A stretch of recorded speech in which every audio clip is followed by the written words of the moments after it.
Hi, a very good evening, students. So let's continue with motion numericals. So the question is velocity time graph for the motion of a body is shown here. Okay. We need to answer the following question. Which part of the graph show accelerated motion? अब acceleration कब हो रही है? जब वो speed को gain कर रहा है, यानी कि O to A. O to A में क्या हो रहा है? Speed क्या हो रही है इसमें? Gain हो रही है. A to B में constant और B to C में retardation है. तो A to B में क्या हो रही है? Acceleration हो रही है. So OA part of the graph show accelerated motion as velocity of the body is increasing with time. So what would be the acceleration? A is equal to V minus U upon T. Now V means final velocity. V कितनी थी यहाँ पे? 4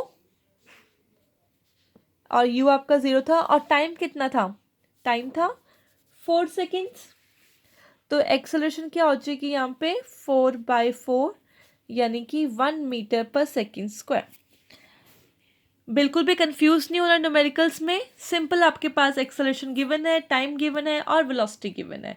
तो simple आपको values को put करना है और आंसर को फाइंड करना है. Second part of this question.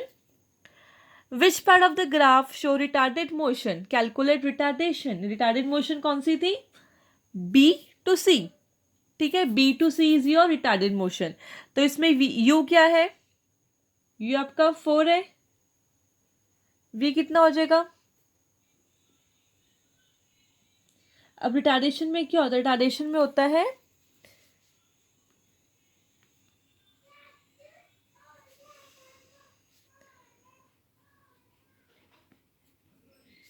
v कितना था? 0. रिटार्ड और u कितना था आपका? 4. और टाइम कितना था यहाँ पे? 10 से लेके 14. ये टोटल टाइम कितना हो जाएगा? 4 सेकेंड. तो -4/4 यानी कि -1 मीटर पर सेकेंड स्क्वायर. तो this is your retardation. C part. Calculate distance travel by body in first 4 seconds of journey. First 4 second यानी कि यहाँ से लेके यहाँ तक. तो डिस्टेंस ट्रेवल क्या होता है? जो भी आपका जो ट्राइंगल बनेगा इसका जो एरिया होगा वो डिस्टेंस होगा, यानी कि स्पीड इनटू टाइम. तो स्पीड कितनी है इसके अंदर? Distance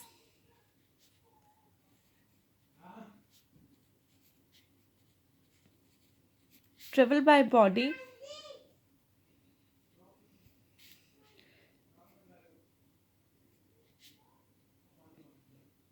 is equal to area under triangle OAD. तो OAD का एरिया क्या होता है? हेलो, क्या खा रही है? Half base into height. Base कितना है इसके अंदर? 4. एंड हाइट कितनी है इसमें?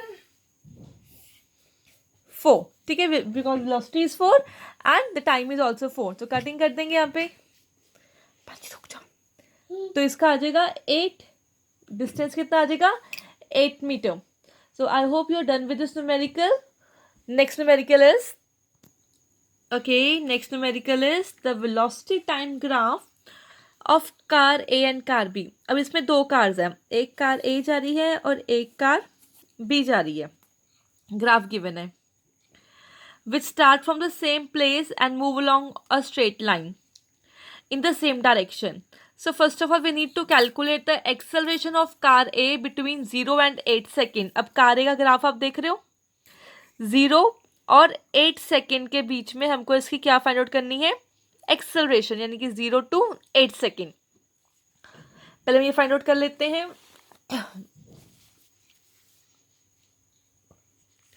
First part, acceleration of car A is equal to V minus ut. अब इस केस में ध्यान से देखना, ये कार A है. V कितनी थी इसकी? 80. टाइम था 8 सेकेंड्स. ठीक है, वेलोसिटी कितनी जा रही है इसकी? 80. और स्टार्ट कहाँ से होता है? 0 से. तो यानी कि 80 माइनस 0 अपॉन T. 8 कितना आ जाएगा? 10 metre per second square. Second part है acceleration of car be between 2 and 4 second. तो 2 and 4 सेकेंड, 2 and 4 सेकेंड के बीच में एक्सेलरेशन देखो कितनी है कार बी की। अब कार बी ये है 2 सेकेंड पे 30 पर थी,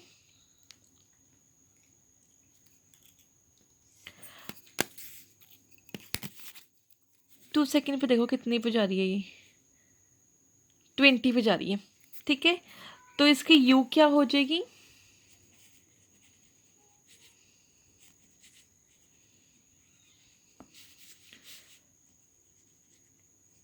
ट्वेंटी हो जाएगा और 4 सेकेंड, 4 सेकेंड यहाँ पे, तो वी कितना हो जाएगा इसका, और टाइम कितना है 2 से लेके 4 सेकेंड यानी कि 2 सेकेंड। तो एक्सेलरेशन क्या हो जाएगी, v is your 60, u is your 20 upon 2 यानी कि 40 metre per second square, sorry 40 divide by 2 20 metre per second square. ठीक है, तो एक्सेलरेशन की 20 मीटर पर सेकेंड स्क्वायर हो जाएगी। थर्ड पार्ट में वो पूछ रहे हैं the point of time at which both the car have the same velocity, कि कब उनकी वेलोसिटी सेम होएगी, ऐसा कौन सा पॉइंट है। नाउ प्रॉपरली एनालाइज कर लो ग्राफ को, then I will tell you. Okay, तो आई होप कि आपको पता लग गया होगा कि जब दोनों कार का जो डिस्टेंस, जब दोनों कार की स्पीड सेम कब होएगी, जब दोनों का ग्राफ इंटरसेक्ट कर रहा होएगा। एक ग्राफ इंटरसेक्ट कर रहा है 2 सेकेंड पे और एक कर रहा है 6 सेकेंड पे जाके। ठीक है, यानी कि 2 सेकेंड पे स्पीड की 20 मीटर पर सेकेंड और 6 पे 60 metre per second.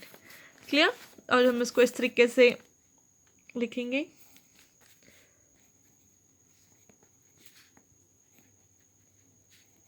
Both graph intersect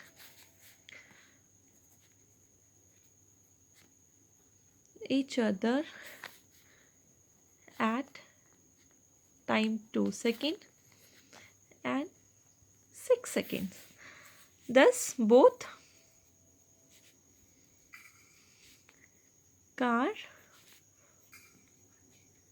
will have same velocity when time था 2 सेकेंड, तब वेलोसिटी थी इसकी 20 मीटर पर सेकेंड, और जब टाइम था 6 second then velocity was 60 metre per second. That's it. Okay, fourth part है इसका, which of the two car is ahead after 8 second and by how much. यानी कि हमको निकालना है कि जब 8 सेकेंड का टाइम इंटरवल होगा तो हमने निकालना है कि कितना डिस्टेंस कौन सी कार ने ज़्यादा ट्रेवल किया होगा। अब हम कार ए का देखते हैं। अभी देखो, जब कार ए है, जब 8 सेकेंड पे थी, ये 8 सेकेंड है, तो इसका पूरा ही ट्राइंगल बन रहा है, तो इस पर तो हम हाफ बेस इंटू हाइट लगा लेंगे। अब कार बी का देखो, जब कार बी ने 8 सेकेंड तक ट्रेवल किया तब उसकी यहाँ पे यूनिफॉर्म स्पीड आ गई थी। ठीक है, तब एक उसका ट्राइंगल बना और एक उसका रेक्टेंगल बना, यानी कि हम एक में उसका इसके 2 पार्ट निकलेंगे, half base into height plus area of rectangle. तो हम इस तरीके से फाइंड आउट करेंगे। पहले हम कार ए का निकाल लेते हैं।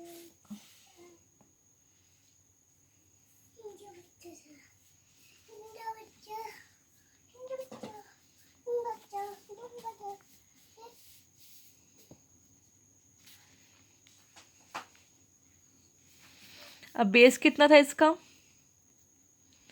8 एंड हाइट कितनी थी 80,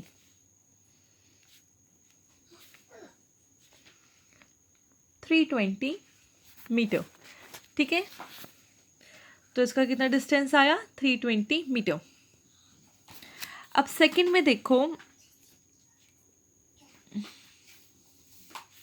distance travel by car B, sorry for bad handwriting, as मेरे हाथ में थोड़ी सी प्रॉब्लम है, तो राइटिंग ऐसी आ रही है. So distance travelled by car be in 8 second. अब ये देखो 8 सेकेंड का देखो, 0 to 8, 0 to 4 तो ट्राइंगल बन रहा है, यानी कि हाफ 4 into 60. उसके बाद 60 से शुरू हुआ 8 सेकेंड पे, तो ये 4 सेकेंड का जो है ये आपका क्या बनेगा, ये रेक्टेंगल बनेगा. तो इसमें हम 2 पार्ट ले लेंगे. एक ले लेंगे, बेस कितना था इसका 4 सेकेंड, और हाइट कितनी साइड थी 60, प्लस एरिया ऑफ रेक्टेंगल कितना, ये जो रेक्टेंगल का पार्ट है कितना बन जाएगा, हाइट आ जाएगी 60 और बेस आ जाएगा 8 - 4 4.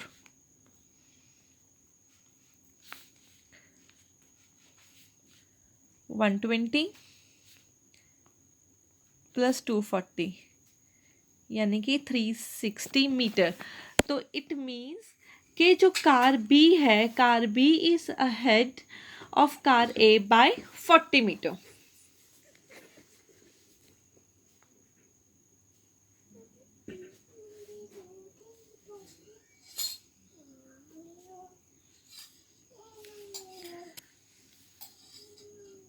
As 360 - 320 40 metre. तो न्यूमेरिकल बड़ा है और ये प्रीवियस पेपर में आ भी चुका है 3-4 बारी. तो प्लीज़ सिर्फ इसमें सारा जो गेम है वो ग्राफ की है. एक बार ग्राफ क्लियर हो जाएगा आपको तो सारे न्यूमेरिकल्स क्लियर हो जाएंगे. नेक्स्ट न्यूमेरिकल चेक करते हैं. An artificial satellite is moving in a circular orbit of radius 36,000 kilometer. Okay. If it takes 24 hours to complete one orbit, around the earth, then find its linear speed. अब हमें इस case में speed निकालनी है. Don't confuse with linear speed और speed. Speed और linear speed एक ही चीज़ है, डिस्टेंस अपॉन टाइम. ठीक है. अब आर्टिफिशियल एक सैटेलाइट है, वो एक मूव कर रही है, कंटिन्यूसली मूव करे सर्कुलर ऑर्बिट में. तो उसका रेडियस है 36,000 किलोमीटर. तो ऑब्वियसली अगर रेडियस गिवन है तो हम उसका सर्कमफ्रेंस निकाल ही सकते हैं. ठीक है. तो सर्कमफ्रेंस कितना हो जाएगा 2πr. बिकॉज हमें डिस्टेंस का आइडिया हो जाएगा ना. सॉरी,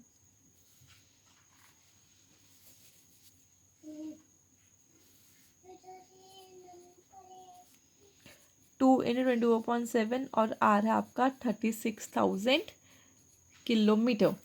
तो इसको सॉल्व करके आपका अप्रॉक्सीमेटली आंसर आएगा 226285.7 किलोमीटर.